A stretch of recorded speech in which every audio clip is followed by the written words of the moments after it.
votre magazine Écran Vert, un phénomène anormal caractérisé des fortes précipitations. Nous reparlons ce soir du phénomène MJE avec le professeur Jean-Robert Wangoy.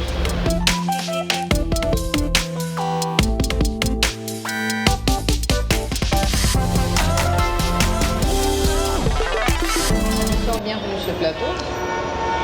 Nous avons parlé du phénomène MJE, nous avons parlé du phénomène El Niño, mais ce soir, nous reparlons du phénomène MJE, son passage en République démocratique du Congo. Comment a-t-il fini? Tel que prédit? Bon, la dernière fois, on avait parlé au mois de novembre. Il y avait le premier passage du phénomène MJE, qui est le Madden-Julian Oscillation. Pour rappel, ce sont des vents qui soufflent d'ouest en est, amenant l'humidité de l'océan Atlantique vers le continent. Et ce phénomène-là diffuse normalement des vents humides sur un box de 5 degrés nord, 5 degrés sud. Et aussi en même temps, donc, il y a des vents secs qui sont diffusés au-delà. Alors, lorsque ce phénomène avait atteint l'Australie, donc ce sont les vents secs qui ont causé toute cette dévastation-là en Australie, des vents très très secs qui allaient à plusieurs kilomètres à l'heure, qui ont occasionné ces incendies. Et normalement, ce phénomène se diffuse en 8 semaines. Donc, il s'était diffusé effectivement en 8 semaines, mais lorsque il s'éteignait vers le Pacifique Sud, en même temps, il y a un deuxième épisode qui a recommencé. Et donc, il s'est à nouveau diffusé. Et il se trouve maintenant à 60 degrés, donc, dans les côtes de l'Afrique et dans l'océan Indien. Donc il est encore en train de progresser vers l'Océanie, mais il est déjà passé de chez nous ici. Et comment son passage a-t-il été caractérisé en RDC? Il est caractérisé par justement une très très forte humidité, des pluies abondantes, des pluies d'une très rare intensité. Le premier phénomène était particulièrement violent parce qu'il avait rencontré la saison de pluie. La saison de pluie du mois de novembre, c'est le pic des pluies en RDC. Et donc il a renforcé les pluies qui étaient devenues très violentes et avec une intensité exceptionnelle. Donc ça c'était au mois de novembre. Et maintenant, il a repris immédiatement parce que je vous avais dit qu'on peut avoir plusieurs épisodes MJO au cours d'une même année. Donc, dès que le premier phénomène s'était éteint dans le Pacifique, il a recommencé. Donc, les mêmes vents de l'ouest ont recommencé à souffler. Et normalement, la première semaine atteint la RDC, donc c'est tout ce qu'on a vu, toutes les pluies qu'on a vues à la fin du mois de décembre, au début du mois de janvier et jusqu'aujourd'hui. Donc ces pluies-là, nous sommes normalement en saison sèche, donc la zone de convergence intertropicale se trouve en Zambie pour le moment, elle est en train de remonter. Donc ce n'est pas la convection interne du bassin du Congo ou la zone de convergence intertropicale qui est à la base des pluies que nous avons maintenant, c'est le phénomène MJO qui est en train de nous amener des vents qui sont encore des vents très chauds et humides de l'océan Atlantique. Et maintenant, le plus dangereux est que les prédictions actuelles pour la semaine, pour cette deuxième semaine du mois de février, les prédictions de la NOAA indiquent que ce phénomène pourrait probablement aller alimenter un phénomène El Niño dans l'océan Pacifique. Donc, et le phénomène El Niño, comme vous savez, a presque les mêmes conséquences en RDC, donc avec des pluies. Donc l'alimenter, c'est-à-dire donner un peu plus de tonus? Il va probablement stimuler l'occurrence d'un phénomène El Niño au cours de l'année 2020. Et comme vous savez, les pendants atmosphériques du phénomène El Niño commencent d'abord par se faire sentir ici chez nous. Donc avant même l'occurrence du phénomène, nous vivons des précipitations abondantes et tout ça. Alors vous parlez des précipitations abondantes. On a vu les eaux du fleuve se retirer. Nous revenons de la province de Mai-Ndombe. Le lac est toujours en creux. Il y a toujours cette présence importante de pluies diluviennes et tout ça. Il n'y a pas à craindre. Oui, bon, ça c'est en fait un différentiel dans le timing de l'occurrence de la crue. Le bassin du Kasaï se trouve un peu au sud, donc entre 2 degrés, 1 degré sud, 1 degré 30 sud et 4 degrés.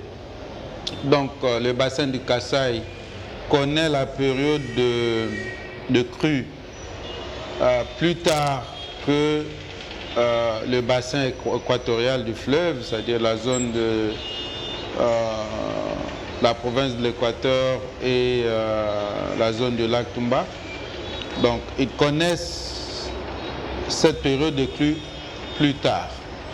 Et là, associé au phénomène MJO, le problème c'est que même si la zone de convergence intertropicale s'est éloignée, MJO est venu continuer à alimenter en précipitation cette zone. Donc les crues ont continué et aujourd'hui les eaux vont probablement essayer de baisser, mais ils vont rencontrer rapidement la convection interne, donc la zone de convergence intertropicale qui va remonter et donner la seconde saison de pluie. Donc en ce moment-là, il y aura encore, au niveau du bassin de la rivière Kasaï, il y aura encore des inondations importantes. Il va y avoir une certaine coïncidence entre la seconde saison de pluie et les précipitations qui viennent de l'océan Atlantique. Comme nous parlons du lac qui est en crue, nous vous permettons de découvrir ce que c'est la ville de Mai-Ndombe sous les eaux actuellement. Éco-découverte.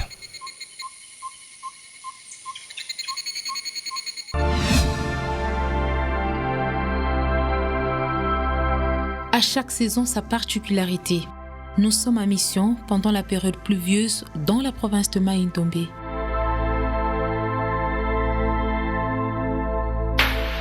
Sur les lacs, c'est un autre décor qui se dégage. En pleine crue, le lac Mai-Ndombe offre une autre image. Les forêts marécageuses reviennent avec force sous les ciels bleus, envahies des éperviers en partie. La montée en puissance des eaux en ces périodes est à l'origine de plusieurs maladies.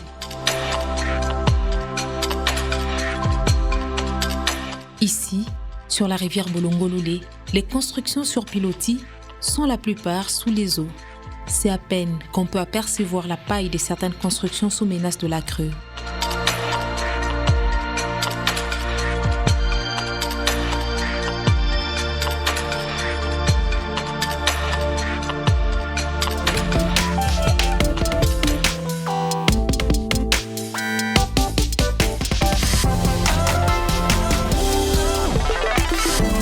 Qu'est-ce que vous pensez normalement après le passage de ce phénomène MJO? Bon, écoutez, nous avons parlé de la même chose.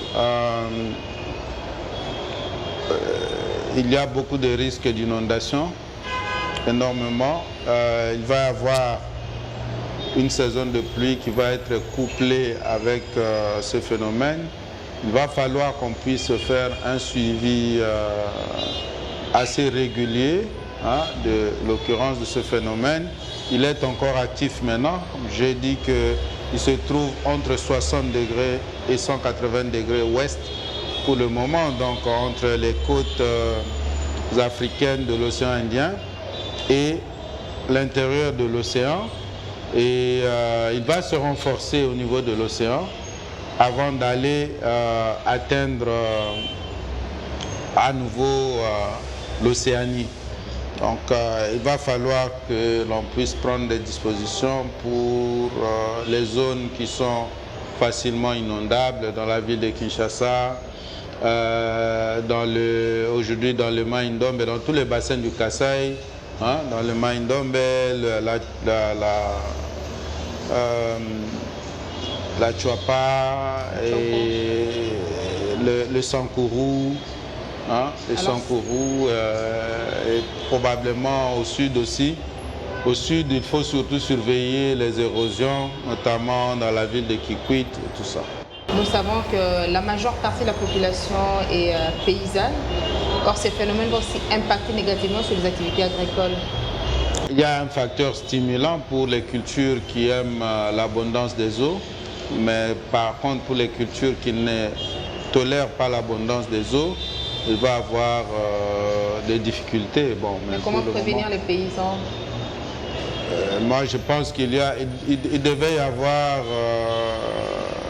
des services de météorologie agricole qui doivent, hein, et un service de vulgarisation agricole. Ils doivent suivre normalement, le déroulement de la saison. Alors vous nous dites que MJE est passé, il va alimenter El Niño. Et si par exemple les deux phénomènes arrivaient à se croiser, qu'est-ce que la coïncidence donne? Déjà, ce phénomène MJO actuel est difficile à prédire. Hein? Donc les prédictions sont extrêmement difficiles pour ce phénomène ici. Donner quelques informations dessus? Oui, mais on sait voir ce qui s'est passé, on sait voir ce qui s'est passé, mais prédire ce qui va arriver est extrêmement difficile. Donc je ne peux pas vraiment m'essayer. Normalement, on n'a jamais vu les deux phénomènes couplés, mais c'est que les scientifiques de la NOAA nous disent aujourd'hui, au jour d'aujourd'hui, est qu'il y a une possibilité que l'épisode actuel MJO puisse alimenter un phénomène El Niño. En ce moment-là, c'est probablement El Niño qui va prévaloir, peut-être. Je ne sais pas. Je ne sais pas. Je n'ai jamais vu les deux phénomènes couplés. Ça, c'est ce qu'on vit aujourd'hui. Vous avez vu, est exceptionnel. Les inondations, par exemple, dans le Mai-Ndombe n'ont jamais été vues depuis le début du siècle passé. Donc même les inondations de 1962 n'avaient pas atteint l'ampleur actuelle. Mais nous comprenons que la vie humaine en dépend. Mais pourquoi ça ne suscite pas assez d'intérêt? La difficulté se situe à quel niveau? Bon, je pense que la difficulté se situe au niveau structurel. Il n'y a même pas un service qui est en train de suivre régulièrement ce phénomène. Probablement que des gens qui sont en principe attitrés pour suivre le phénomène ne savent même pas que ce phénomène existe. Donc, vous comprenez, c'est à ce niveau-là.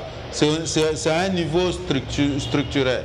Il y a un effort à fournir pour modifier la structure, pour que les services de météorologie et de télédétection puissent alimenter les services agricoles et forestiers. Et en ce moment-là, probablement, les choses peuvent aller. Donc, il doit y avoir un bon couplage entre toutes ces agences, hein, et tous ces services publics pour que ce service soit rendu convenablement à la population. Est-ce qu'au niveau de la RDC, y a-t-il pas moyen de fédérer les énergies? Là, je parle de vous, scientifiques.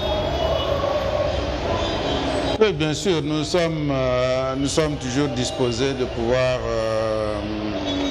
aider ceux qui ont le mandat, hein, de travailler. Lorsqu'ils font la demande, nous leur disons, mais notre devoir aujourd'hui, on passe à la télévision, c'est pour informer la population des dangers qui peuvent advenir. Nous avons parlé de ça, nous avions annoncé qu'il y aurait beaucoup de villes qui vont être sous l'eau. Il y avait plusieurs villes qui étaient sous l'eau. Vous avez vu Nongo complètement, une bonne partie de la ville sous l'eau. Mbandaka, Kisangani, exactement comme nous l'avions prédit. Les localités situées le long de la rivière Ubangi avaient été complètement inondées. Hein, il ne faut pas ignorer, donc il y avait des villages Bikoro, même plus loin que dans le territoire de Chabunda, donc il y avait des villages qui étaient inondés. Nous avons même prédit un phénomène assez rare de solifluxion dans le territoire d'Ouvira. Il y a eu solifluxion dans le territoire d'Ouvira. Si ça continue, c'est pas bien. Il faut que les pouvoirs publics puissent se réveiller et essayer de s'occuper de la population. On nous parle plus des dégâts matériels importants, mais il y a eu aussi des pertes en vies humaines. Est-ce qu'il y avait un service qui était là pour répertorier tout ce qu'il y avait comme dégâts? Bon, les pertes en vies humaines directement liées au phénomène, je ne suis pas certain. Bon, ici à Kinshasa, bien sûr, ou dans les zones collinaires, on a eu des érosions. C'est là où ça fait des dégâts. Comme la dernière fois, je vous avais dit que dans les villages, on voit les inondations venir et donc on évacue, on quitte sa maison avant qu'elle ne soit complètement inondée. On se retire, on va chez le voisin, on va louer quelque part. C'est ce qui arrive en zone rurale. Mais lorsqu'il y a des zones collinaires, comme ici à Kinshasa et à Kikwit par exemple, il va y avoir des érosions. Et lorsqu'il pleut abondamment pendant la nuit, vous avez vu, il y avait des gens qui étaient ensevelis dans les décombres. S'il y a des situations comme à Ouvira, il y a solifluxion, tout le village part, coule avec la boue. Donc ça, ce sont des éléments, on ne sait pas combien de gens ont été affectés par ça, mais dans les zones rurales où il n'y a pas de collines, les gens voient venir les inondations et bon, ils quittent les maisons avant que les eaux ne puissent entrer dans les maisons, c'est normal. Il n'y a pas eu, je ne pense pas qu'il y ait eu beaucoup de morts liés à ça. Par contre, comme nous avons dit, j'avais bien dit que je n'étais pas un expert en santé publique, mais avant déjà qu'il y ait des épidémies associées plus ou moins à ça, ou au réveil de vecteurs de maladies, nous avons prédit qu'il devait y avoir des épidémies. Vous avez vu une épidémie de rougeole absolument catastrophique. On a même dit que la rougeole a tué 3 fois plus que la maladie à virus Ebola. Ouais, donc il y a eu plusieurs morts chez nous dans le Maïndombe, il y a eu beaucoup de morts. Vous avez été témoin vous-même. Donc c'est l'humidité, l'extrême humidité, la température sont extrêmement propices pour le développement de ces germes. Et c'est comme ça qu'il faut toujours voir. Lorsqu'une saison de pluie arrive, avant la saison de pluie, il faut s'assurer que tous les enfants sont vaccinés. Il faut s'assurer d'une bonne couverture vaccinale avant l'arrivée des conditions propices au développement des virus et des bactéries. Je vous avais aussi dit que dès qu'il y aura un phénomène de dilution au niveau du lac, il va probablement avoir des maladies hydriques. Là, tu vois, deuxième épidémie après la rougeole, c'était une épidémie de maladies hydriques, vous voyez, qui heureusement n'a pas été d'une intensité aussi importante. Mais tout ça, ce sont des choses qu'on peut modéliser. Comme je vous ai dit, nous pouvons créer des modèles, mais tous les modèles sont faux, mais certains modèles sont plutôt utiles hein, pour protéger la population. Donc les modèles peuvent s'avérer très très utiles. Et aujourd'hui, nous ne sommes pas encore sortis de l'auberge parce que, vous voyez, ici à Kinshasa, on vient d'avoir un MJO et il va être suivi d'une saison de pluie qui viendra normalement et les zones ne se sont pas suffisamment retirées. Qu'est-ce qui va arriver? Il va y avoir encore des inondations, encore des érosions parce que les sols sont saturés. Apprenons à faire quelque chose. Moi, je fais quelque chose. Faites quelque chose pour sauver la planète Terre en péril. Éco-créativité.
Nous comprenons l'ampleur du phénomène MJO aujourd'hui, mais est-ce que c'est un phénomène documenté en République démocratique du Congo? Et s'il doit être documenté, qui doit le faire? Bon, le phénomène est très mal documenté. Déjà dans le monde, le phénomène est très mal documenté. C'est un phénomène qui n'a été connu que depuis 1971. Vous voyez? Et c'est un phénomène d'une occurrence plutôt assez rare. Mais nous sommes en plein dans le phénomène. Bon, les scientifiques doivent le suivre, les pouvoirs publics doivent utiliser les données de prédiction pour mieux gérer la République. Mais est-ce qu'au niveau du pays, vous en tant que scientifique, vous ne pouvez pas par exemple songer à mettre en place une structure pour réunir tous les scientifiques, les jeunes, les autres, différentes disciplines pour essayer de commencer à réfléchir désormais sur cette question et la documenter suffisamment? Je ne sais pas si c'est de mon devoir de pouvoir le faire, mais moi C'est une idée. Oui, c'est une bonne idée, on prend bonne note. Concept vert. Concept vert.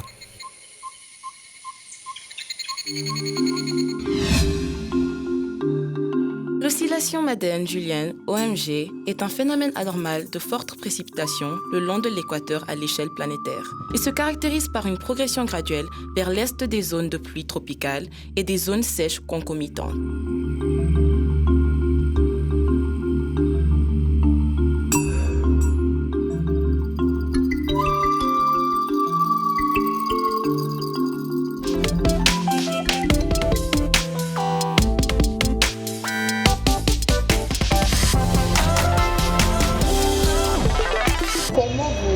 Votre conclusion par rapport à votre passage ce soir sur écran vert? On n'est pas encore sorti de l'auberge. Les compatriotes qui habitent dans les zones collinaires doivent voir qu'ils ne sont pas à côté des têtes d'érosion. Ceux qui sont à côté des cours d'eau, qui connaissent souvent ce qu'on appelle des flash floods, c'est-à-dire des eaux qui se gonflent pendant des épisodes pluvieux comme Makelele, Ngaba, Njili. Ces compatriotes-là doivent prendre leur garde parce que dès que la saison de pluie revient, les eaux qui ne s'étaient pas retirées suffisamment vont gonfler très facilement et probablement causer des dégâts importants. Donc nous sommes là pour tirer cette sonnette d'alarme Je crois que ça c'est simple, c'est pas scientifique, c'est la bonne conclusion pour moi de l'émission. Professeur Jean-Robert Wango, il ne nous reste plus qu'à vous remercier. Merci madame.